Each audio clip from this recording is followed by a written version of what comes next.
Chapter 7. The Doctor had rooted through the TARDIS wardrobe for costumes. He was now wearing a frilly white shirt with ruffles and a long, floppy black bow tie. He had swapped his tweed jacket for a velvet one. Over the top, he wore a black cape with red satin lining and armhole slits. "Do I look like a magician?" he asked Amy as he posed in front of a mirror. "Very magic," she said. "The trousers are a bit long, though." "Well, I was quite a lot taller when I last wore this outfit," he said. "Now come on, try yours on." Amy held up the sparkly silver one-piece catsuit. "I think it's a bit small for me," she said. "Nonsense, you'll just have to show your ankles," the Doctor told her. "It's perfect for Amy Pond, the magician's helper." Amy went behind a screen and began to change. "Yeah, why do I have to be the helper?" she said. "Why can't I do the magic?" "All right," said the Doctor, rather to her surprise. "You do the magic then." He paused. "How many magic tricks do you know?" Amy popped her head round the screen. "None," she said, "as you're well aware. How many tricks do you know?" The Doctor produced a large bunch of silk flowers from up one sleeve and handed it to her. "Loads." "Okay," she said in a mock grumpy voice. "You win. You do the magic." She emerged from behind the screen and did a twirl. The Doctor picked up a dark wig and plonked it on her head. "There. Perfect." "Should we come up with a plan?" Amy asked the Doctor. "Are we just going to go on stage and make it up as we go along?" "Making things up as we go along is what I do best," said the Doctor. "Oh, all right. We'll plan ahead, just this once." He searched through a pile of stuff and came up with a large carpet bag. "Okay, let's collect up all the things we need. Chain, sack, handcuffs, large wooden box." It took about half an hour, but in the end they found all the things the Doctor wanted. "They'll never fit in that bag," Amy said, looking at the man-sized wooden cabinet. The Doctor told her that the bag was bigger on the inside than the outside, and pushed the things in one by one. Once all the items were inside, even the cabinet, he shut the clasp of the carpet bag with a loud snap. "I'm glad I got this back from Mary Poppins," he said. "Shall we go?" "Hang on," said Amy. "I don't suppose you've got another bag like that, have you? A handbag-sized. You know what it's like. Lipstick, hanky, sunglasses, keys, and then there's no room for the kitchen sink." The Doctor delved into the heap of things again, then handed her a tiny shoulder bag. "Ooh, silver to match," she said. She put her sunglasses and sun lotion into the bag, then the Doctor's bunch of silk flowers and a silk scarf. Then she tried to fit in a hat stand, but couldn't manage it. "Oh well, you can't have it all," she said with a shrug. "Ready now?" asked the Doctor, pretending to look at a watch. Amy grinned. "Yes, I'm ready." "Well then, come along, Pond. Let's make magic." The queue was already halfway round Trafalgar Square when the Doctor and Amy arrived. People of all shapes, sizes and ages were waiting to get in. Some were dressed in normal clothes. Some wore top hats or spangly outfits. One wore a tiger costume. They joined the end of the line.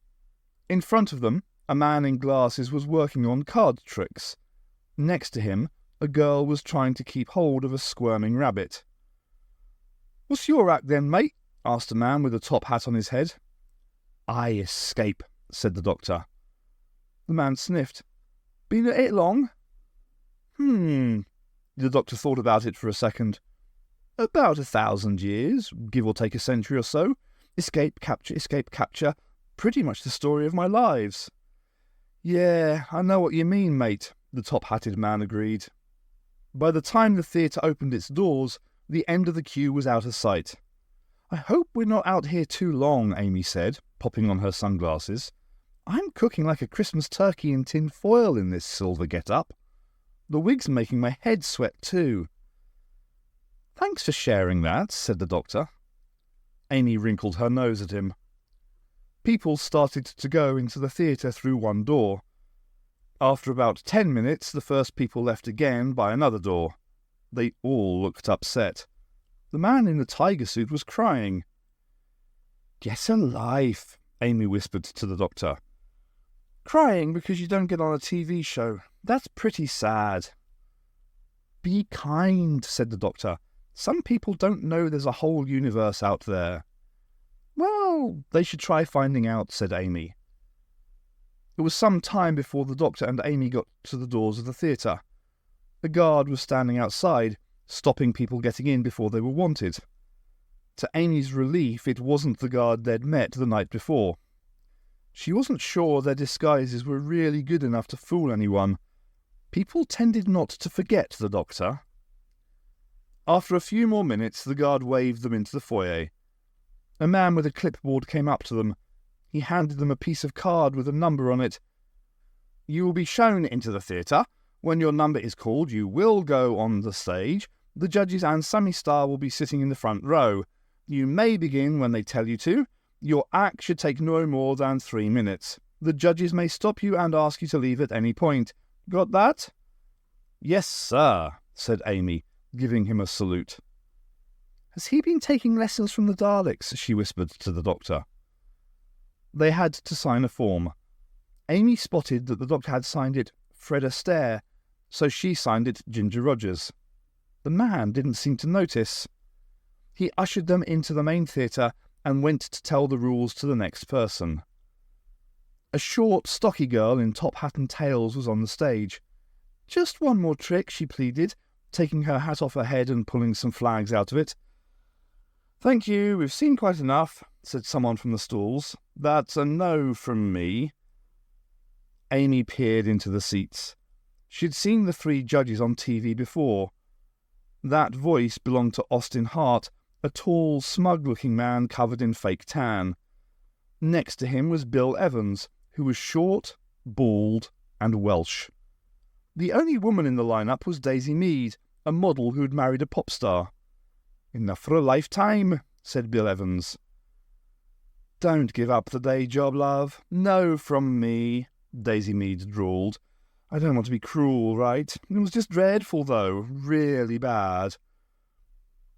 "So, that's a hat trick of no's for your hat trick," sniggered Austin Hart. "Sammy, do you have any comments to add?" "Learning magic is hard work," said Sammy Star. "It's also lonely." The girl on stage nodded. "For some people, it's worth it. For you, it isn't. You're awful." The girl burst into tears. She put the hat back on her head, flags hanging over her ears. Amy turned to the doctor. "That's really mean. Do they have to be so nasty? Soho Magic's not great. What have they done with their lives?" The doctor's eyes narrowed. "For some people, being mean to others is the point of their lives. They're the ones you should be feeling sorry for. It must be worse than being a Cyberman." As the girl shuffled off the stage, a voice called, "Number 37, please."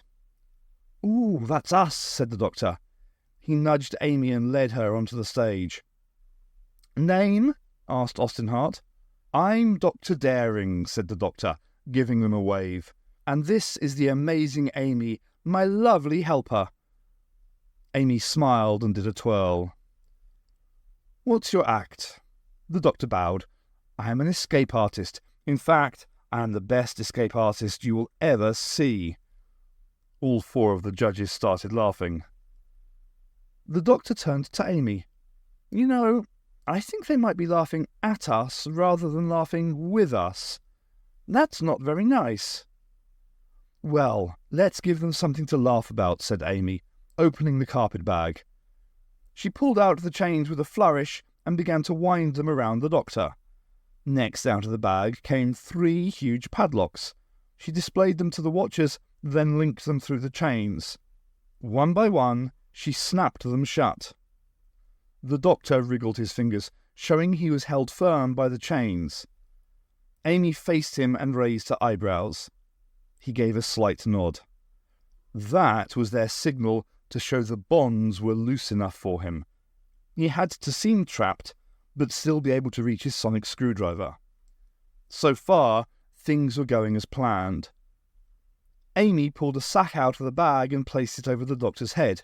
He gave her a wink before the cloth covered his face. She then produced a large wooden cabinet from the bag. Although such a big box could never have fitted in a bag of that size, no one clapped. Amy almost laughed.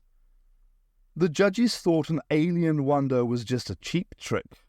They really were clueless. Getting the box into the right place was the most crucial part of the doctor's plan. He had told Amy just where it had to be placed on the stage. She had to be careful while looking careless. The watchers mustn't guess that she was putting the cabinet on top of a trap door. Certain it was in the right place, Amy stepped away from the box.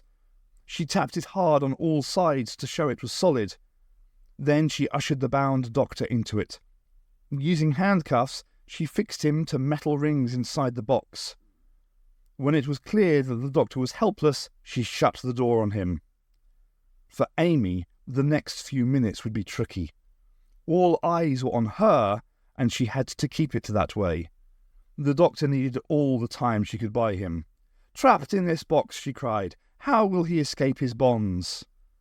The seconds ticked past slowly as she danced around the cabinet. Whenever she was behind it out of sight of the judges, she rattled a piece of chain. That would make people think the doctor was trying to escape inside the box. At last, someone called out, "3 minutes are up." "Just a bit longer," she called back. She put her ear to the box, acting as if she could hear a voice from inside. "He's nearly free." "Do us a favour, love," said Bill Evans. "You're wasting our time." "Well spotted, that's the point," muttered Amy to herself. "You're going to have to let him out now," said Austin, sounding bored. "I am, so asleep already," said Daisy Mead. Amy smiled and pretended to try the door. "It's stuck," she said. "Hold on, give me a moment." She made a show of pulling the handle. "No, really stuck. Sorry." "Hang on a minute," came an angry voice. "I know that accent." Sammy Starr jumped up from his seat and stormed onto the stage. Amy ducked round behind the box. She was able to waste quite a few more seconds as Sammy Starr chased her round and round. The judges cheered from the stalls. "This is the best thing we've seen yet," called Austin Hart. It couldn't go on forever, of course. Sammy Starr caught up with Amy and grabbed hold of her wig. "Aha! I thought so," he cried as her long red hair tumbled out. "The Scottish redhead from last night. She's a spy," he told the judges. "She's trying to ruin my act, her and this Dr. Daring friend of hers." "Yeah, but he's stuck in that box, yeah?" said Daisy Mead. "So he's not doing anything, is he?" Sammy Starr hissed through his teeth.